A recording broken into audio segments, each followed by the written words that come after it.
Most large companies within the video game industry feel like they can do whatever the heck they want and get away with whatever they want. And when it comes to Nintendo, the Pokemon and Palworld lawsuit hasn't really been going the way that they've expected because they filed several patents, but now they're being re-examined, which is extremely rare in the United States. Japan is rejecting patents, and we're also hearing from different attorneys that they may not be able to recoup legal expenses of this lawsuit.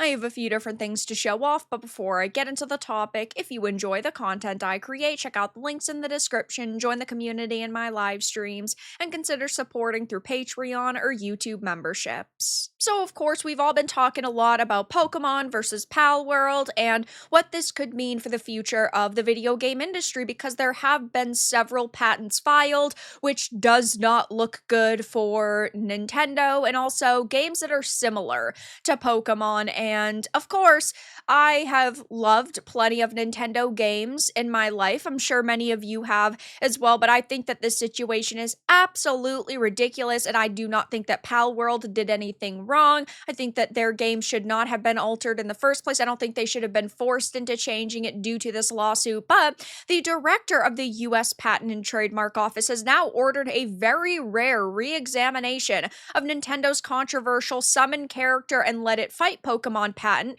after it was heavily criticized by IP lawyers. And to top that off, Japan has rejected a key creature capture patent filing, which all of this could have a very huge impact on the Palworld lawsuit. So let's start off with the brand new information. U.S. Patent Office boss orders re-examination of this Pokemon patent, which IP experts claims further undermines credibility of its case against Palworld. So the director of the United States Patent and Trademark Office has ordered this re-examination. In September, IP lawyers criticized the U.S. patent systems and the USPTO after Nintendo was awarded a Pokemon patent that revolves around summoning a character and letting it fight. I did a dedicated video on this when it had happened. It will be linked down below, but it is absolutely ridiculous that this was allowed to go through in the first place. It's just like they were not actually paying attention. Maybe it boils down to somebody in this office did not fully understand the scope of issuing a patent like this. Either way, it did not sound good for the future of the games industry. And while the patent sums up how Pokemon games work in that you summon Pokemon to battle other Pokemon in the hope of adding them to your collection, there are countless other games that use similar mechanics, and of course, Pokemon wasn't even the first. It says Persona, Digimon, and even Elden Ring have things like summons and battle systems, and really this all just boils down to them trying to kill their competition, but ultimately it does hurt consumers and it also does stifle creativity. Look at so many of the amazing systems over the years that have been patented by certain companies. Look at something like the Nemesis system. Imagine how many absolutely phenomenal games we could have gotten by having the ability to see that system in new games. I get that companies, want to protect their trade secrets and they want to protect themselves, but at the same time, there comes a point where you have to say you are damaging this industry. And if you continue to damage the industry, sales are going to go down, interest in your product is going to go down. And Nintendo is definitely not in the good graces of customers. Right now, there are a lot of people that are extremely upset with them. And sure, I'm not saying that, they're making no money and everybody's boycotting them. That's certainly not the case, but their public image is not as good as it could be. And I think that they were hoping that this Palworld lawsuit was going to be very quick and it was going to be done by the end of the year, which definitely isn't the case. It says, though, that GameSpray has reported that Donald Trump nominee John A. Squires, who only became director of the USPTO in September, has personally ordered a re-examination after he determined that substantial new questions of patentability have arisen to certain claims made by the patent. In his order, he pointed to two older US patent applications, one filed by Konami in 2002 and the other by Nintendo itself in 2019 as prior art references. Both, he said, would be important in deciding whether the claims are patentable, and each raises a substantial new question of patentability. And I, of course, am not here to, talk about politics, and if you like the Trump admin or not. You're allowed to have your opinion, but ultimately, I do think it's very interesting to see so many moves being made due to social media pressure. And that's why I've always said for years and years, voice your opinions on social media, share videos, make posts, try your best to make your voice heard. And in this case, I do think that social media backlash is what has led to this situation.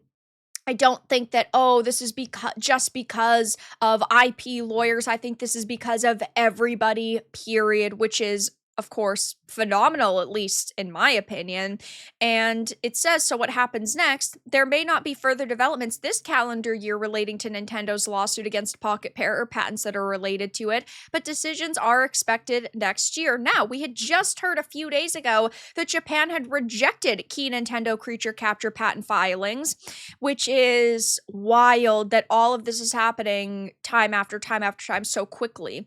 The Japan Patent Office has rejected a Nintendo patent tied to the creature capture mechanics at the core of its lawsuit against Pocket Pair, the indie studio behind the viral hit Palworld that many gamers affectionately call Pokemon with guns. This ruling doesn't shut down the case in court, but it absolutely complicates things. The rejected application is part of the broader patent family Nintendo is leaning on to argue that Palworld infringes on its IP, and while the case hasn't reached trial yet, the timing and substance of this decision add real pressure to Nintendo's playbook. And to top all of that off, we are also hearing that apparently Nintendo may not be able to recoup these legal expenses even if they win.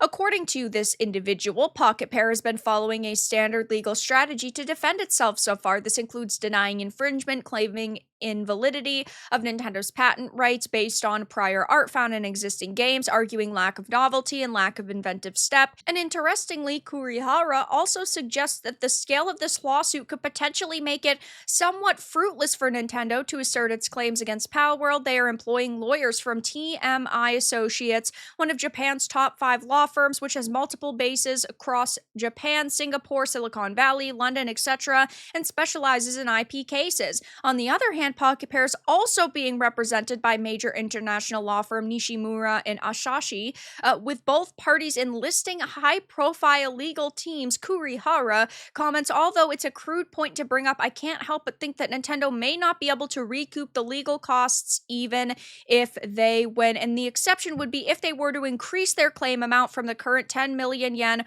around $67,000. And Nintendo over the years has sued a lot of different people for a lot of different reasons, and really they want to get their point across that they are willing to throw a lawsuit at you if you do not do exactly what they want, or you try to threaten them, or you think that you're the bigger company. And of course, that doesn't really help their public image. They are very lawsuit happy, though all of these things together do not look good for them, and boy oh boy are they getting roasted on social media for it. Yes, let's go F Nintendo. There are literally dozens, maybe even hundreds of IPs where summoning a character to fight for you is the mechanic. The ruling was absurd and needs to be overturned, and I completely agree with this. Games like Elden Ring could be affected, really, like anything with the summoning mechanic.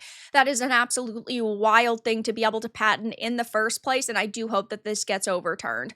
There's no way it can stand how many games include summoning a character that fights on your behalf. That's practically every RPG, and I would be curious to see if this happens, if companies would just say, fuck Nintendo. If they would say, you can't fight all of us, which wouldn't really be all that shocking. We could see indies, AAs, and AAAs just completely ignoring this, because the large companies, they can pay fines after fines after fines, and they might actually stand on principle now. Not that I expect them to actually, try to stand up for this industry and their customers, but it would be really interesting, and I know a lot of people have speculated that. I don't know if they really would want to go in the hole for that, though. How is Nintendo, going to fight all of these companies? How are they going to fight like a From Software and a Sony and a Microsoft? I don't know. Palworld is still an absolute mess of copyright slop. Every character design falls somewhere between sloppy recreation and egregious ripoff. I personally really like Palworld. I think that it's really fun. I do also think that it's pretty unique, and I hope they win, because I do agree, fuck Nintendo. They've made a lot of good games over the years, but they are so greedy, it's wild. summon a character and let it fight equals all of the Persona series. Holy shit, that's Japan and the US fighting back against Nintendo now. They might finally lose a court case. Big W. Oh, damn, they're coming for Pokemon now. It is really embarrassing that we let it go through. So I will be following this pretty closely and giving you guys updates. So make sure to follow me on social media if you don't already. But for now, that's all that I really had to discuss in this video. Let everyone know your thoughts in the comments below. If you found this important and informative, make sure to give it a like, share it, and subscribe to the channel for future updates. And if you didn't, give it a dislike. I appreciate your support either way, but I'll talk to you all again in the next video really soon.